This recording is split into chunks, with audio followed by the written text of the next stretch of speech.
नमस्कार. चंद्र राशीप्रमाणे सप्टेंबर 2024 या महिन्यासाठी मी आज तुम्हाला मार्गदर्शन करणार आहे.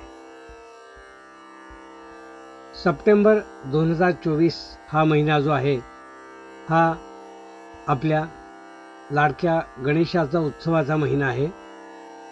वातावरण खूप आनंदी राहील.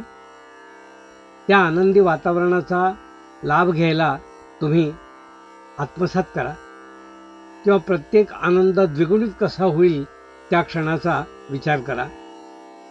कारण जेव्हा असे सण वर्षातनं येतात तेव्हा उत्साह भरपूर ओसंडून वाहत असतो. पण त्या उत्साहाच्या भरात आपण आपल्या आरोग्याकडे जर दुर्लक्ष केलं तर ते आपल्याला थोडंसं स्वतःसाठी वाईट असं म्हणता येईल. असा योग साधारणपणे पौर्णिमेच्या आसपास म्हणजे या महिन्याच्या मध्यंतराच्या आसपास दिसून येतो. त्यावेळेला आपल्या प्रकृतीची आपण अवश्य काळजी घेणं आवश्यक आहे. अतिउत्साहामध्ये काहीतरी गालबोट लागणं किंवा काहीतरी नवीन चिंता उत्पन्न होणं अशा गोष्टी यावेळेला होऊ शकतात.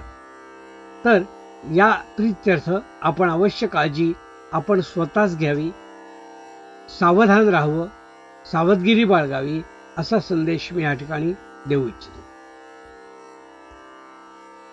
मेष राशींच्या व्यक्तींना मी असं सांगेन की या महिन्यामध्ये आपले मित्रमंडळी किंवा अगदी भावंडांसारखे मानलेले व्यक्ती यांच्याकडून आपल्याला विशेष सहकार्य मिळणार नाही. उलटा थोडासा काही वाद होईल असं वाटतं किंवा मिसअंडरस्टँडिंग काहीतरी होईल कुठल्या तरी मुद्द्याला घेऊन असं दिसून येतं. तर अनावश्यक वाद टाळण्याचा प्रयत्न करा. मित्र, अगदी जवळचे मित्र, भावंडांसारखे असणारे लोक असा मी सल्ला या ठिकाणी देऊ इच्छितो. कारण गैरसमजातून अनेक काही गोष्टी निर्माण होतात आणि त्यानंतर वाद वाढत जातो. तर ते टाळण्याकडे तुमचा कल हवा इतकंच मी या ठिकाणी तुम्हाला सांगेन. प्रकृतीच्या बाबतीत म्हणाल तर एक महिन्याचा मध्यंतराचा कालावधी सोडला तर विशेष काही प्रकृतीचा त्रास आहे असं मला दिसत नाही. पण आपण योग्य ती काळजी त्यावेळेला घ्याल अशी मला आशा आहे. उद्योगधंद्याच्या दृष्टीने जर विचार कराल तर नवीन संधी निर्माण होतील. त्या संधीप्रमाणे विचारणाही होईल. काहीतरी मीटिंग्स पण होतील त्याबद्दल धंद्यासंबंधी. पण ते पुढे जाण्यासाठी, ती कार्य सगळी पुढे जाण्यासाठी किंवा पुढे नेण्यासाठी तुम्हाला थोडासा फॉलोअप करावा लागेल किंवा थोडं पुश करावा लागेल. त्या दृष्टीने असं दिसून येत आहे. म्हणजे नुसत्या कार्याच्या संधी उपलब्ध आहेत असं म्हणून चालणार नाही. त्या संधी ज्या आहेत त्या प्रत्यक्षात परिवर्तन होण्यासाठी तुमचा पाठपुरावा असणं आवश्यक आहे. तर ते तुम्ही अवश्य करा.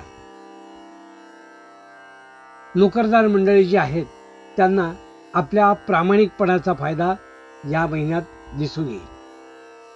ज्या प्रामाणिकपणे त्यांनी आत्तापर्यंत कार्य केलं आहे त्या प्रामाणिकपणाचं नोटिंग कुठेतरी त्यांच्या सिनियर्सकडे केलं जाईल आणि त्याचा योग्य वेळ येता क्षणीच तुम्हाला मोबदलाही मिळेल आणि त्याचं आश्वासन तुम्हाला या महिन्यात मिळू शकतं. उद्योगधंद्याबद्दल बघाल तर आपली घरची परिस्थिती, त्याचप्रमाणे घरचा उद्योग, काही लोक कुटुंबातील उद्योग करतात म्हणजे कौटुंबिक काही धंदा असतो परंपरागत आलेला आणि तोच पुढे चालवत असतात. तर अशा उद्योगांविषयी मला असं सांगायचं आहे की परंपरागत उद्योग जे आहेत त्या उद्योगामध्ये पैशाची काही उलाढाल होताना दिसत आहे. म्हणजे नवनवीन बदल घडवणे, त्यासाठी लागणारे पैसे जमा करणे किंवा त्यासाठी लागणारं लोन घेणे आणि ते नवीन आपल्या बदलाप्रमाणे कार्यान्वित करणे, यासाठी काही बदल आवश्यक मला दिसून येत आहेत. ते या महिन्यात घडू शकतात. म्हणजे जुनं जे आहे त्यामध्ये काहीतरी नवीन ॲड करून ते नवीन प्रॉडक्ट किंवा नवीन काहीतरी पद्धतीने लोकांसमोर न्यायचं अशा आशयाचा काहीतरी मुद्दा पुढे येणार आहे या महिन्यात असं दिसतं. त्यासाठी काही खर्च तुम्हाला करावा लागेल. तोही तुम्ही करू शकता, पण तो करायला हवा. आर्थिक परिस्थिती या महिन्यात तुमची व्यवस्थित राहील. जोपर्यंत तुम्ही डोकं चालवताय आणि मेहनत करताय तोपर्यंत तुम्हाला या महिन्यात काहीच काळजी राहणार नाही. जर एखाद्या महिन्यात आळस केला किंवा काही दिवसात आळस गेला या महिन्यात, तर तेव्हा मात्र तुम्हाला लगेच त्याचा परिणाम झालेला दिसून येईल. म्हणून आळस टाळा, ॲक्टिव्ह व्हा आणि आपल्या उद्योगातून भरपूर आपल्याला हवं ते मिळवा, असाच सल्ला मी या ठिकाणी तुम्हाला देईन. शिक्षण घेणारी जी मुलं आहेत त्यांना पहिला पंधरवडा खूप फायद्याचा दिसून येतोय. म्हणजे ज्या विशिष्ट कॉम्पिटिटिव्ह एक्झाम असतात त्या एक्झाममध्ये ज्या स्वतःची डेट वगैरे आपण सिलेक्ट करायची असते आणि आपल्या ऑनलाईन पेपर वगैरे द्यायचे असतात, त्यांनी पहिल्या पंधरवड्यात याचा अवश्य फायदा घ्या. जे शालेय विद्यार्थी आहेत किंवा लहान मुलं आहेत अगदी, त्यांना एखादा पाठ किंवा एखादी गोष्ट अभ्यासातली पुन्हा पुन्हा करावी लागेल असं दिसतंय. कारण एकदा पाठांतर केलं आणि झालं किंवा एकदा समजलं आणि झालं असं या महिन्यात होईल असं नाही. काही गोष्टींची उजळणी करावी लागेल, पुन्हा पुन्हा वारंवार त्या गोष्टी कराव्या लागतील. तर ते तुम्ही या महिन्यात अवश्य करा, म्हणजे अभ्यासाची जी काही चिंता आहे ती पण तुमची दूर होईल. कौटुंबिक बाबतीत म्हणाल तर खूपसं काही चिंतेचं कारण नाही आहे. मी पूर्वीच सांगितलंय की कौटुंबिक जे काही आनंदाचे क्षण आहेत ते जगा, लोकांच्या समोर आपल्या नातेवाईकांबरोबर त्याचा आनंद द्विगुणित करा आणि सगळ्यांना आनंद मिळू द्या, असाच सल्ला मी या ठिकाणी तुम्हाला देईन.